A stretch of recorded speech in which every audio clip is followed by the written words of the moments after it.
आज मैं आपको एक मज़ेदार कहानी सुनाने जा रही हूँ जिसका शीर्षक है कंजूस सेठ की कहानी। तो चलिए शुरू करते हैं। एक समय की बात है, एक नगरी में एक लोभी लाल सेठ रहता था। उसे तो आप नाम से ही समझ गए होंगे, लोभी इतना कि चमड़ी जली जाए पर दमड़ी न जाए। धूप सर्दी कुछ नहीं देखता था, बस भाग दौड़ केवल धन के लिए किया करता था। उसके दिमाग में बस एक ही बात बैठी हुई थी कि किसी तरह बहुत बड़ा धनी बन जाऊं। सुबह शाम रात दिन बस हाय धन करता रहता था। दुकान में तराजू के पल्ले, चमड़े के, तराजू की डंडी लकड़ी की और बाट दूसरे दुकानदारों से उधार मांग रखे थे। अपना एक पैसा खर्च नहीं करता था। मंदिर में जाकर रोज दीपक जलाता और कहता, हे शंकर भोले, तू तो बड़ा दयालु है, मुझे एक बार धनवान बनने का मौका दे दो भगवान।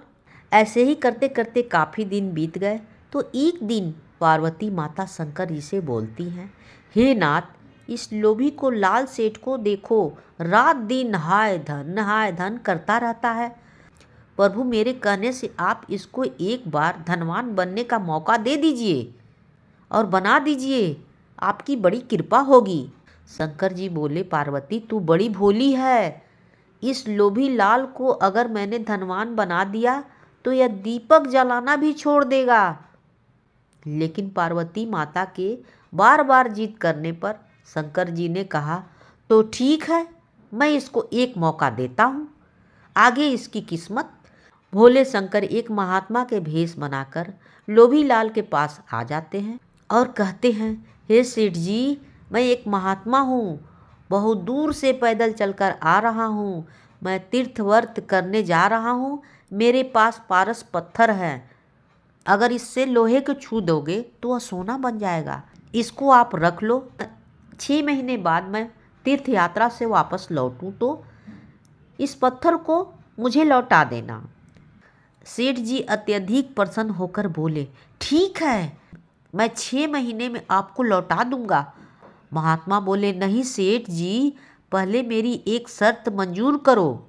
सेठ जी बोले, कैसी शर्त है भाई, बताओ।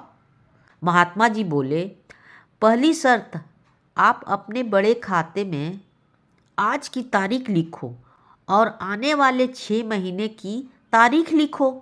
जिस तारीख को मैं आऊँगा उस दिन पारस पत्थर मुझे दे देना होगा, कोई बहाना नहीं चलेगा। महात्मा जी बोले, 6 महीने बाद आपके पास 1 मिनट भी यह पत्थर नहीं छोड़ूंगा। सेठ ने कहा, ठीक है, आप यकीन रखिए, मैं आपको आते ही दे दूंगा। इतनी बात करके महात्मा चले गए। लोभी लाल बड़ा खुश हुआ और मन में सोचने लगा, अब मुझे धनवान बनने से कोई नहीं रोक सकता है, मैं पूरी नगरी का लोहा खरीद कर सोना बना दूंगा। दूसरे दिन सुबह सेठ जी बाजार गए और लोहे का मोल भाव करने लगे। लेकिन ये क्या, कल तक जिस लोहे का मूल 8 आना शेर था वह आज तो 2 रुपये शेर हो गया। लोभी लाल दूसरी दुकान पर गया, वहाँ 2.5 रुपये शेर बताया। इसी तरह वह हर दुकान पर पूछता रहा और महंगा सुनकर आगे बढ़ता रहा। इस तरह वह पूरा दिन बाजार में घूमता रहा, लेकिन लोहा नहीं खरीद पाया क्योंकि लोहे का भाव उसे बहुत ज़्यादा लग रहा था। आखिर शाम हो गई तो सेठ ने सोचा, कल सस्ता हो जाएगा तब खरीदेंगे, यह कहकर घर चला गया। अगले दिन सेठ फिर बाजार गया और लोहे का भाव पूछने लगा। पूछते ही उसे करंट सा लगा क्योंकि आज लोहे का भाव 3.5 रुपये शेर था। सेठ निराश होकर अपने घर चला गया और कल का इंतजार करने लगा। अगले दिन वह फिर बाजार जाता है, लोहे का भाव और महंगा हो गया। वह फिर घर वापस आ गया। अब करे तो क्या करे, समझ में नहीं आ रहा है। इसी तरह रोज रोज बाजार में जाता और लोहे का भाव पता करता और लोहा दिन दूना रात चौगुना बढ़ता रहा।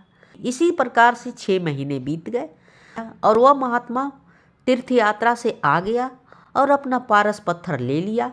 सेठ सोचता रह गया, अफसोस करता रह गया कि मैंने क्या किया, मैंने पहले दिन ही लोहा लेकर के सोना बना लिया होता। आज इस तरह से मैं पछता रहा हूँ, समझ में नहीं आ रहा है मैं क्या करूँ।